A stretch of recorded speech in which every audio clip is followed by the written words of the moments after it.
ಕರ್ತರು ಗದ್ದುಗೆ ಅನಂತ ಕೋಟಿ ಕೋಟಿ ಶರಣು ಶರಣಾರ್ಥಿಗಳನ್ನು ಸಮರ್ಪಿಸುತ್ತಾ ಸುಕ್ಷೇತ್ರ ದ್ಯಾಮನಾಳ ಗ್ರಾಮದ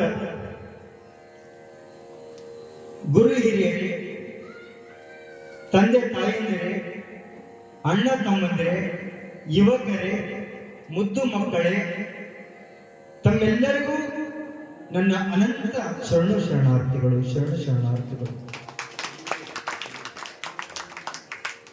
ಈ ಒಂದು ಕಾರ್ಯಕ್ರಮದಲ್ಲಿ ನಮ್ಮ ಜೊತೆಗೆ ಸಂಗೀತ ಸೇವೆಯನ್ನು ನೀಡಲಿಕ್ಕೆ ಆಗಮಿಸಿದಂತ ಶ್ರೀ ಖಾಸ್ಕತೇಶ್ವರ ಸಂಗೀತ ಪಾಠ ಶಾಲೆಯ ವಿದ್ಯಾರ್ಥಿಗಳಾದಂಥ ಎನ್ನ ಶಿಷ್ಯರಾದಂಥ ಸೋಮಶೇಖರ್ ಹಾಗೂ ರುದ್ರ ಇವರಿಗೂ ಕೂಡ ಶರಣಾರ್ಥಿಗಳು. ಹಾಗೆ ಇವತ್ತಿನ ಕಾರ್ಯಕ್ರಮದಲ್ಲಿ ಸಗರ ನಾಡಿನ ತಬಲಾ ಚತುರರಾಗಿರತಕ್ಕಂಥ, ತಬಲಾ ವಾದನದಲ್ಲಿ ಅದ್ಭುತ ಪಾಂಡಿತ್ಯವನ್ನು ಪಡೆದಿರತಕ್ಕಂಥ ಆತ್ಮೀಯರು ಆದಂಥ ಶ್ರೀ ಪ್ರವೀಣ್ ಕುಮಾರ್ ಪತ್ತಾರ್ ಹುಣಸಗಿ ಅವರಲ್ಲಿ ಶರಣಾರ್ಥಿಗಳು. ಯಾಕಂದ್ರೆ ಅವರು ಪುರಾಣದಲ್ಲಿ ಭಾಗಿಯಾಗಿದ್ರು. ನಿನ್ನೆ ಪುರಾಣ ಮುಗಿದದೆ, ಇವತ್ತು ನಮ್ಮ ಜೊತೆಗೆ ಬಂದಿದ್ದಾರೆ. ಅವರಿಗೂ ಶರಣಾರ್ಥಿಗಳನ್ನು ಸಮರ್ಪಿಸುತ್ತಾ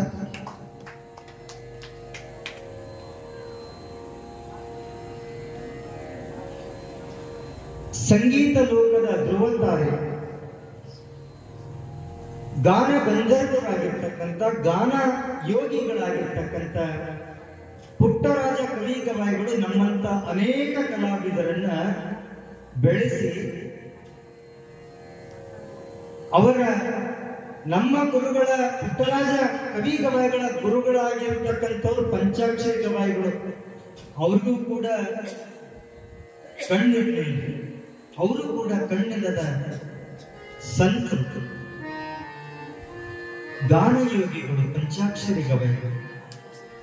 ಅವರ ಗುರುಗಳು ಹಾನಗಲ್ಲದ ಕುಮಾರ ಮಹಾಸ್ವಾಮಿಗಳು ಹಾನಗಲ್ಲ. ಇವತ್ತು ಹಾನಗಲ್ಲದ ಕುಮಾರೇಶ್ವರರು ಏನಾದ್ರೂ ಪಂಚಾಕ್ಷರಿ ಗವಾಯಿಗಳನ್ನ ತಮ್ಮ ಆಸ್ಥಾನದಲ್ಲಿ, ತಮ್ಮ ಶಿವೋಗ ಮಂದಿರದಲ್ಲಿ ಅವರನ್ನ ಅಲ್ಲಿ ಆಶ್ರಯ ನೀಡಿದ್ದಿಲ್ಲ ಅಂದ್ರೆ ಇವತ್ತು ಈ ಲೋಕದಲ್ಲಿ ಸಂಗೀತ ಇಷ್ಟೊಂದು ಕಾಣಲಿಕ್ಕೆ ಸಾಧ್ಯ ಆಗ್ತಿರ್ಲಿಲ್ಲ. ಕುಮಾರೇಶ್ವರರು ಈ ಸಂಗೀತಕ್ಕೆ ಬಹಳ ಮಹತ್ವವನ್ನ ಕೊಟ್ಟರು. ಸಂಗೀತ ಆರಾಧಕರಾಗಿದ್ರು, ಸಂಗೀತ ಪ್ರೇಮಿಗಳಾಗಿದ್ರು. ಅವರು ಶಿವಯೋಗ ಮಂದಿರದಲ್ಲಿ ಬರ್ತಕ್ಕಂಥ ಎಷ್ಟೋ ಬಡ ಮಕ್ಕಳು, ತಂದೆ ತಾಯಿಗಳ ಮಕ್ಕಳು, ಅಂಧ ಅನಾಥ ಮಕ್ಕಳು, ಅವರೆಲ್ಲರಿಗೂ ಕೂಡ ಪಂಚಾಕ್ಷರಿ ಗವಾಯಿಯರೇ, ಅವೆಲ್ಲರಿಗೂ ಕೂಡ ನಮ್ಮ ಒಂದು ಮಠದಲ್ಲಿ, ನಮ್ಮ ಒಂದು ಮಂದಿರದಲ್ಲಿ ಅವರಿಗೆ ನೀವು ಸಂಗೀತವನ್ನ ಹೇಳಿಕೊಡ್ಲಿಕ್ಕೆ ಪಂಚಾಕ್ಷರಿ ಗವಾಯಿಗಳಿಗೆ ಆಜ್ಞೆ ಮಾಡ್ತಾರ. ಅವರ ಕುಮಾರೇಶ್ವರ ಆಜ್ಞೆಯಂತೆ ಪಂಚಾಕ್ಷರಿ ಗವಾಯಿಗಳು ಕೂಡ ಅನೇಕ ವಿದ್ಯಾರ್ಥಿಗಳನ್ನ ತಯಾರು ಮಾಡ್ತಾರೆ. ವಿದ್ಯಾರ್ಥಿಗಳನ್ನ ತಯಾರು ಮಾಡಿ ಅವರ ಏನು ಲಿಂಗೈಕ್ಯರಾಗುವಂತ ಸಮಯ ಬಂದು ಒದಗ್ತದ. ಅವಾಗ ಇಲ್ಲಿ ಪುಟ್ಟರಾಜ ಗವಾಯಿಗಳು ಬಹಳ ಸಣ್ಣವ್ರು ಇರ್ತಾರೆ.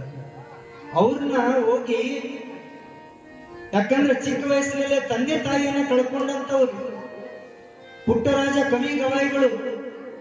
ಅವರು ಹುಟ್ಟಿದಾಗ ಕಣ್ಣು ಇದ್ದು 2 ಕಣ್ಣು, ಆದ್ರೆ ಸ್ವಲ್ಪ ಬಾಲಕನಿದ್ದಾಗ ಕಣ್ಣು ಬೇನೆ ಅಂತ ಒಂದು ರೋಗ ಬಂತು ಕಣ್ಣಿಗೆ.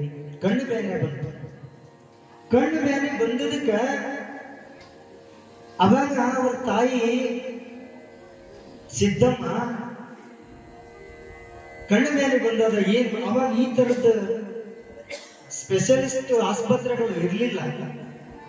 ಅವಾಗ ಏನ್ ಮಾಡ್ಬೇಕಂತ ಕೇಳಿದಾಗ ಆ ಪಕ್ಕದ ಮನೆಯ ಹೆಣ್ಮಗಳು, ಅದೇನ್ ಮಾಡ್ತದ, ಕಣ್ಣು ಬ್ಯಾನಿಗೆ ಹೋಗ್ತದ, ಏನಿಲ್ಲ ಕಣ್ಣು ಬ್ಯಾನಿಗೆ ಏನದ ಅಂತಂದ್ರ ಆ ಏನು ಆಕಳಿಗೋ ಅಥವಾ ಎಮ್ಮಿಗೋ ತೊನಿಸಿ ಎತ್ತಿರ್ತ ನೋಡು, ತೊನಿಸಿ ಏನಿಲ್ಲ, ರಾತ್ರಿ ಮಲ್ಕೊಂಡಾಗ ಆ ತ್ವನಸಿಗಳನ್ನ ಬಿಡು, ಆ ತ್ವನಸಿಗಳು ಏನು ಮೇಲೆ ಬಂದಿರತಕ್ಕಂತ ಒಂದು ಕಣ್ಣು ಬ್ಯಾನಿ ಬಂದಾಗ ಒಂದು ಪದರ ಇರ್ತದ, ಅದು ಅವಾಗವಾಗ ಕಣ್ಣು ಬ್ಯಾನಿ ಆಗಿ ಪಿಚ್ಚು ಬರ್ತಿರ್ತದ, ಆ ಮೇಲಿನ ಪದರನ್ನ ಅದು ತಿಂದು ಕಣ್ಣನ್ನು ಸ್ವಚ್ಛ ಮಾಡ್ತದ, ಮುಂಜಾನೆ ನನಗೆ ಆರಾಮ ಆಗ್ತದೆ ತಗೋ, ಅದಕ್ಕೆ ಯಾಕೆ ಚಿಂತೆ ಮಾಡ್ತಿದೀಯ ಅಂತ ಹೇಳಿ.